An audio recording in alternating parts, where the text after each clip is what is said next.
സുതാര്യമായും എല്ലാ ചട്ടങ്ങളും പാലിച്ചും നടപ്പാക്കിയ പദ്ധതിയാണ് പുനർജനിയെന്ന് മണപ്പാട്ട് ഫൗണ്ടേഷൻ ചെയർമാൻ അമീർ അഹമ്മദ്. CBI അടക്കം ഏത് അന്വേഷണത്തെയും സ്വാഗതം ചെയ്യുന്നു.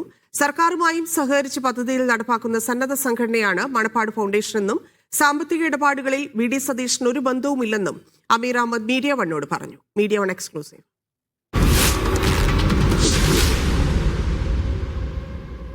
വടക്കൻ പറവൂർ മണ്ഡലത്തിലെ പുനർജനി പദ്ധതിയുടെ നടത്തിപ്പ് നിർവഹിച്ച മണപ്പാട്ട് ഫൗണ്ടേഷനെതിരെ CBI അന്വേഷണത്തിനാണ് വിജിലൻസ് ശുപാർശ ചെയ്തിട്ടുള്ളത്. ഞങ്ങൾ FCR അക്കൗണ്ട് എന്നൊക്കെ പറഞ്ഞ വളരെ സുതാര്യമായി മെയിൻറ്റെയിൻ ചെയ്യുന്ന ഒരാൾക്കാരാണ്. അത് എല്ലാ കൊല്ലം FCRയുടെ റിട്ടേൺസ് ഫയൽ ചെയ്യണം. അതിൽ എന്തെങ്കിലും അപാകത ഉണ്ടെങ്കിൽ സെൻട്രൽ ഗവൺമെൻറ് ഒരിക്കലും വിടൂല. എൻ്റെ FCR 2023 രണ്ടാമത് റിന്യൂ ചെയ്തതാണ്. 2018 ഈ പ്രോജക്റ്റ് നടക്കുന്നത്. ഇപ്പോൾ 19, 20, 21 കഴിഞ്ഞപ്പോഴേക്കും ഇതിൻ്റെ പ്രശ്നങ്ങളും ബഹളങ്ങളൊക്കെ കഴിഞ്ഞിരിക്കുന്നതാണ്. എന്നിട്ടും ഞങ്ങൾക്ക് റിന്യൂ ചെയ്ത് കിട്ടിയെന്ന് പറഞ്ഞാൽ അത് that itself is a proof that there is nothing to hide. സാമ്പത്തിക ഇടപാടുകളെല്ലാം താനാണ് നടത്തിയതെന്നും VD സതീഷിന് അതിൽ ബന്ധമില്ലെന്നും അമീർ ബാബു പറഞ്ഞു. VD സതീഷിന് പണസംബന്ധമായിട്ടൊരു സംഗതിക്കില്ല.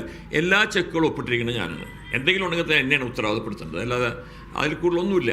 കൊടുങ്ങല്ലൂർ കേന്ദ്രീകരിച്ച് പ്രവർത്തിക്കുന്ന മണപ്പാട് ഫൗണ്ടേഷൻ ഉത്തരേന്ത്യയിൽ ഉൾപ്പെടെ നിരവധി സാമൂഹ്യ സേവന പദ്ധതികൾ നടപ്പിലാക്കുന്നുണ്ട്. Media one, Kochi.